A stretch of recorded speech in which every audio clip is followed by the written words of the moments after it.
Share ko lang yung na-book na Airbnb ng friend ko dito sa Pampanga. So pagpasok mo ito, meron ditong lagay ng mga slippers. Okay, and then on this side, room number 1, bed, and then merong sofa, curtain. Ayan. And then meron table.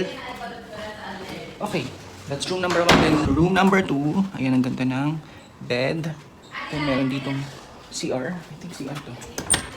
So may sarili siyang CR. Okay. And then may sofa here. Then yun yung bed. Okay, so room number 2.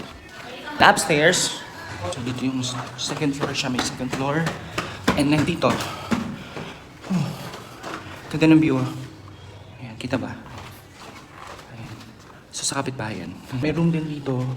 Sorry. So room number 3. Ayan dito. And then may hallway dito. Okay, here. Room number 4. Okay, ang lalaki ng rooms. Hingal. Halata na edad natin. Tapos may CR dito. Room number 5. So, sa room number 5, merong double deck. Ayan. Dito yung master's bedroom. Okay.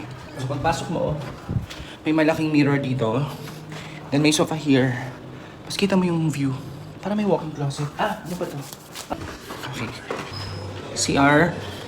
That's CR number 1, 2. CR din. CR number 3. Upstairs, merong 1, 2. So, 5 na yung CR. Ito, kitchen. Papuntang kitchen. Ayan. So, dito. Dito yung dining. Okay, so ref. Ayan. So, dining sofa. Ayan yung sofa, oh. Yard. Ayan. Then, may pool. Laki ng pool, oh. Tapos, meron pa ditong parang tambayan din. May sofa.